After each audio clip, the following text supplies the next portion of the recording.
ಕತ್ತಿಯಿಂದ ಮಹಿಳೆಯ ಭೀಕರ ಹತ್ಯೆ. ಹೈದರಾಬಾದ್ನ ವನಸ್ಥಲೀಪುರಂನಲ್ಲಿ ದಾರುಣ ಘಟನೆ. ಆರೋಪಿ ಮಹೇಶ್ನನ್ನು ವಶಕ್ಕೆ ಪಡೆದ ಪೊಲೀಸರು.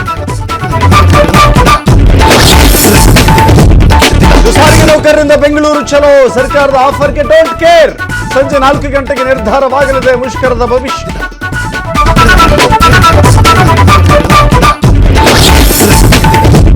ನನಗೆ ಸಾಧ್ಯವಾಗದಿದ್ದರೆ ನಮ್ಮ ಮುಂದೆ ಕಸ ಹಾಕಿ, ಜನರ ಪರವಾಗಿ ಸಹಿಸಿಕೊಳ್ಳಲು ನಾವು ಸಿದ್ಧ. ಬೆಂಗಳೂರಿನಲ್ಲಿ ವಿಪಕ್ಷ ನಾಯಕ ಆರ್ ಅಶೋಕ್ ಪ್ರತಿಕ್ರಿಯೆ.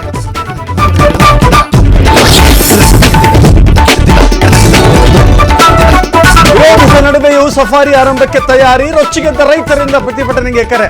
ಮೈಸೂರಿನ ಅರಣ್ಯ ಭವನಕ್ಕೆ ಮುತ್ತಿಗೆ ಹಾಕಲು ತಯಾರಿ.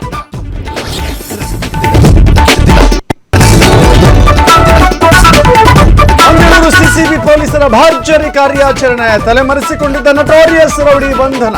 ಗ್ಯಾಂಗ್ ರೇಪ್ ಸೇರಿ 31 ಕೇಸ್ಗಳಲ್ಲಿ ಬೇಕಾಗಿದ್ದ ಸಫ್ವಾನ್ ಅರೆಸ್ಟ್.